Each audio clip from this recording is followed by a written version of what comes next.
दोस्तों, हर स्टूडेंट अपनी 12वीं कक्षा पास करने के बाद अक्सर सोचता है कि अब मैं क्या करूं कि आगे चलकर मैं एक सक्सेसफुल इंसान बन सकूं। कुछ छात्र का तो पहले से ही अपना एक कैरियर ऑप्शन होता है कि हमें डॉक्टर बनना है, इंजीनियर बनना है, एयर होस्टेस, बैंक मैनेजर या फिर पुलिस बनना है। सभी का अपना अपना एक लक्ष्य होता है। तो अगर आप अपने भविष्य में मेडिकल फील्ड चुन रहे हो या आप एक डॉक्टर बनना चाहते हो तो आपको नीट एग्जाम के बारे में जानना बहुत जरूरी है, क्योंकि डॉक्टर बनने के लिए आपको नीट एग्जाम देना होगा। और आज के टाइम में मेडिकल फील्ड का स्कोप बहुत तेजी से बढ़ भी रहा है, इसलिए ज्यादातर स्टूडेंट अपना कैरियर मेडिकल लाइन में बनाने के बारे में सोचते हैं, लेकिन उनको पता नहीं होता है कि डॉक्टर बनने के लिए क्या करना होता है, कौन सा एग्जाम देना होता है। इसलिए आज के इस वीडियो में मैं आपको नीट एग्जाम क्या है इसकी पूरी जानकारी देने वाला हूँ। जैसे कि नीट एग्जाम देने के लिए योग्यता क्या होनी चाहिए, नीट एग्जाम का पैटर्न क्या होती है, सिलेबस क्या होता है, नीट की तैयारी कैसे करें और इसकी पूरी जानकारी। तो अगर आपने इस वीडियो को पूरा लास्ट तक देख लिया तो आपको नीट एग्जाम से जुड़ी किसी भी तरह के डाउट नहीं बचेगी। तो चलिए शुरू करते हैं। तो आइए पहले जानते हैं नीट क्या है। नीट, जिसका पूरा नाम the national eligibility entrance test होता है, जो सिर्फ मेडिकल स्टूडेंट के लिए संचालित किया जाता है।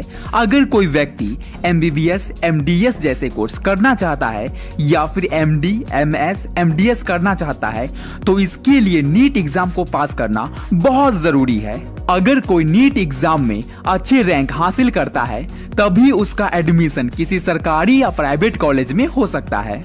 इससे पहले नीट को AIPMT नाम से जाना जाता था, जिसमें अलग अलग राज्य और कॉलेज के हिसाब से एंट्रेंस टेस्ट भी अलग होता था। लेकिन नीट के आने के बाद से AIPMT और बाकी सभी मेडिकल एंट्रेंस टेस्ट को सुप्रीम कोर्ट के आदेश पर समाप्त कर दिया गया है। अभी सिर्फ 3 तरह के मेडिकल एंट्रेंस टेस्ट मौजूद है, जिसमें पहला आता है नीट किसी सरकारी या प्राइवेट कॉलेज के लिए, दूसरा आता है AIIMS एंट्रेंस टेस्ट जिनको AIIMS में एडमिशन चाहिए, और तीसरा आता है JIPMER उनके लिए है जो जवाहरलाल मेडिकल इंस्टीट्यूट में एडमिशन चाहते हैं। और पहले जो AIPMT होता था उसमें आपको 2 तरह के एंट्रेंस टेस्ट को पास करना होता था, प्रीलिम्स और मेंस। लेकिन नीट एग्जाम में आपको सिर्फ एक ही एग्जाम को देना होता है, जिसमें अच्छे रैंक आने के बाद आपका एडमिशन किसी भी मेडिकल कॉलेज में हो जाता है।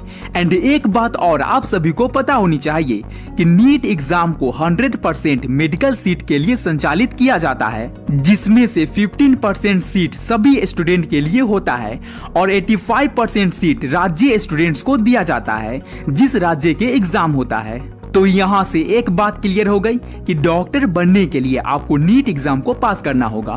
तो चलिए अब जानते हैं कि नीट एग्जाम को देने के लिए एलिजिबिलिटी क्राइटेरिया क्या होनी चाहिए। दोस्तों, नीट की परीक्षा NTA national test agency conduct करती है, जो कि नीट एग्जाम देने वाले स्टूडेंट के लिए कुछ योग्यता रखी है। जो स्टूडेंट उस योग्यता को पूरा करता है सिर्फ वही स्टूडेंट नीट एग्जाम को दे सकता है।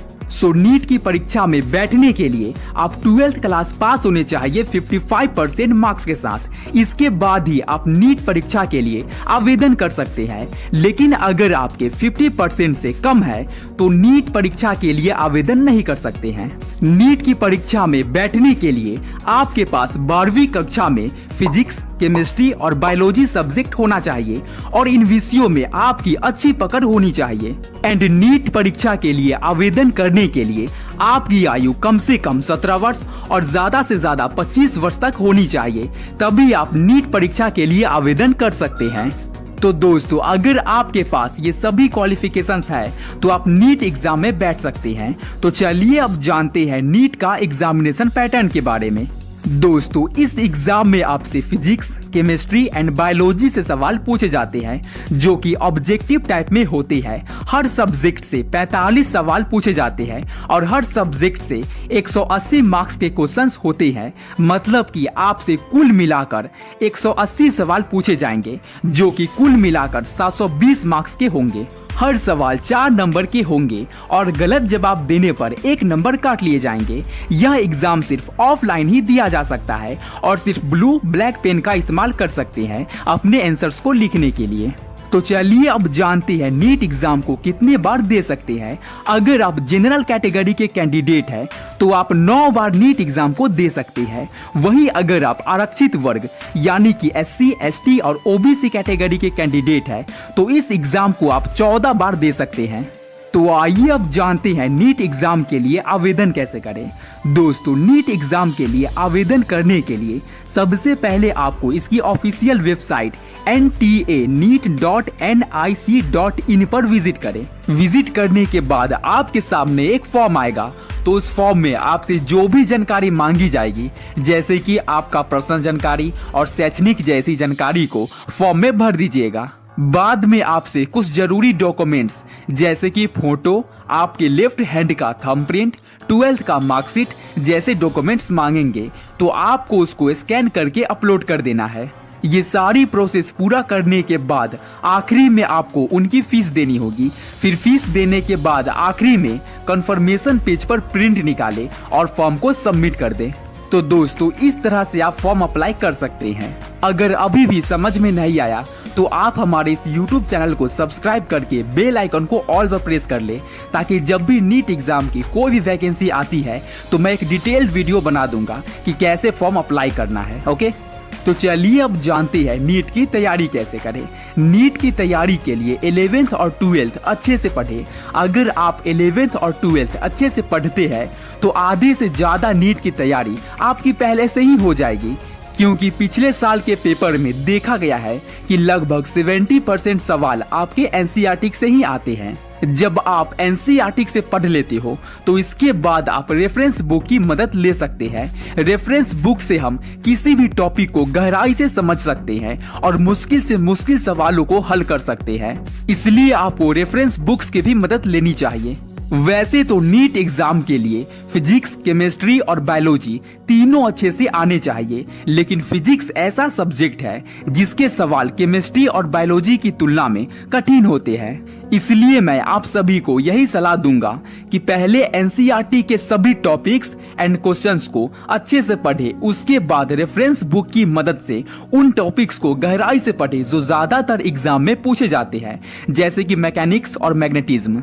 केमिस्ट्री सब्जेक्ट ऐसा है जिसके सवाल ना ज्यादा कठिन पूछे जाएंगे और ना ज्यादा आसान, इसलिए आपको पहले से तैयार रहना है। अगर आप NCERT अच्छे से पढ़ लेते हैं और कुछ चैप्टर्स जैसे कि ऑर्गेनिक, फिजिकल केमिस्ट्री पर ज्यादा ध्यान देते हैं तो आपके लिए यह बेहतर साबित होगा। तो दोस्तों, अब आप जान गए होंगे कि नीट एग्जाम क्या होता है और नीट की तैयारी कैसे करें। तो अगर वीडियो अच्छी लगी हो तो वीडियो को एक लाइक कर दो और हमारे इस YouTube चैनल को सब्सक्राइब कर दो, ताकि इस तरह की नई वीडियोस आपको रोजाना मिलता रहे। अगर आपके मन में इस वीडियो से रिलेटेड किसी भी तरह का क्वेश्चन पूछना है तो आप कमेंट कर सकते हैं। धन्यवाद।